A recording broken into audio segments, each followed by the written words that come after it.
1000 படங்களுக்கு மேல நடிச்சிருக்க ஆச்சி மனோரமாவோட நடிப்பு திறமை பத்தி பேச ஒரு நாள் போதாது. அண்ணாதுரை, கருணாநிதி இவங்க கூட மேடை நாடக நடிகையா நடிச்சு அதுக்கப்புறம் தமிழ் திரையுலகில் ஆச்சி அப்படின்னு எல்லாராலையும் அழைக்கப்பட்டு வந்த நடிகை மனோரமா. மறைந்த நடிகர்கள் எம்ஜிஆர், சிவாஜி, ஜெமினி கணேசன், நாகேஷ் இவங்களோடவும், ரஜினி, கமல் இவங்களோடவும், தற்போதைய இளைய தலைமுறை நடிகர்களோடவும் நடிச்சு புகழ் பெற்றாங்க. 1000க்கும் மேற்பட்ட திரைப்படங்கள்ல நடிச்சு கின்னஸ் சாதனை படைச்சிருக்காங்க.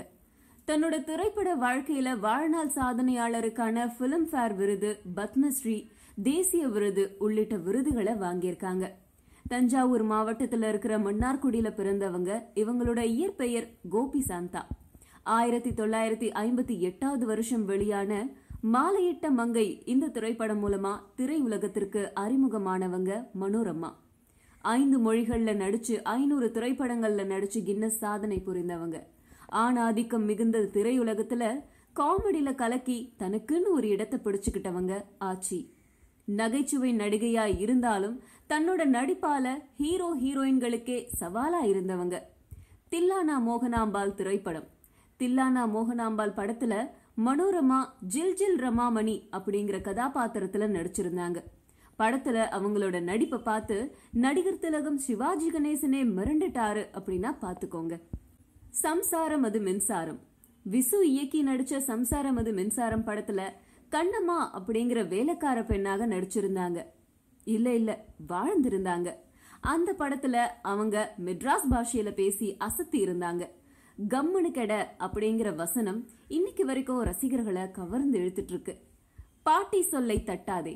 பாண்டிராஜன் பாட்டியா மனோரமா நடிச்ச திரைப்படம் பாட்டி சொல்லை தட்டாதே. அந்த படத்துல அவங்க பாடின டெல்லிக்கு ராஜானாலும் பாட்டி சொல்லை தட்டாதே பாடல் ரொம்ப பிரபலமா ஆச்சு. நடிகன். செவ்வாய் தோஷத்தால திருமணமாகாத பெண்ணா மனோரமா நடிச்ச படம் நடிகன். அதுல வயதான வேடத்துல இருந்த சத்யராஜ் மேல அவங்க காதல் கொள்றது ரசிக்கும் வகையில இருந்துச்சு. சின்ன கவுண்டர். சின்ன கவுண்டர் படத்துல மனோரமா விஜயகாந்தோட அம்மாவா நடிச்சிருந்தாங்க.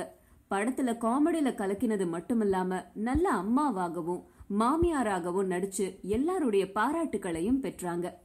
சின்ன தம்பி. சின்ன தம்பி படத்துல உலகம் தெரியாத மகனான பிரபுவோடைய தாயா நடிச்சிருந்தாங்க மனோரமா. படத்துல ராதா ரவி விதவையான மனோரமா மேல வண்ண நீரை ஊத்துற போது அந்த காட்சிய பார்த்து ரசிகர்கள் கொதிப்படைஞ்சாங்க. வீரத்தாலாட்டு. வீரத்தாலாட்டு படத்துல பேத்தி ரோஜாவோட சேர்ந்து சிவாஜி கணேசனுக்கு இல்லாத தொல்லைகளை கொடுப்பாங்க மனோரமா. அவங்க செய்யற குறும்பான சேட்டைகள் ரசிக்கும்படியா இருந்தது.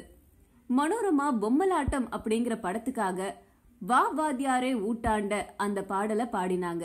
அந்த பாடலை பாடின ஒரே நாள்ல பிரபலமான பாடகி ஆயிட்டாங்க. மனோரமா 7 வயதிலேயே தியாகராஜ பாகவதருடைய பாடல்களை அழகா பாடி வந்திருக்காங்க.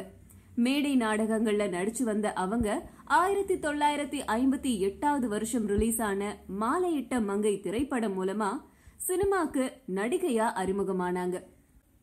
திரைத்துறையில அவங்களோட நடிப்பை தவிர தன்னோட குரலாலும் ரசிகர்களை கவர்ந்தாங்க. போகாதே போகாதே. ரத்த திலகம் திரைப்படத்துல கண்ணதாசன் எழுதின போகாதே போகாதே என் கனவா அப்படிங்கிற பாடலை மனோரமா பாடினாங்க. அதுதான் பெரிய திரையில அவங்க பாடின முதல் பாடல். மே மாதம் திரைப்படத்துல மெட்ராஸ சுத்தி பார்க்க போற பாட்டுக்கும் குரல் கொடுத்திருந்தாங்க மனோரமா. அவங்க 100க்கும் மேற்பட்ட பாடல்களை பாடியிருக்காங்க. மனோரமா நடிப்பு பத்தி நம்மளால ஒரு நாள்ல பேசி முடிக்க முடியாது. அவங்க நடிப்பால கலக்கிய படங்கள் பல இருக்கு.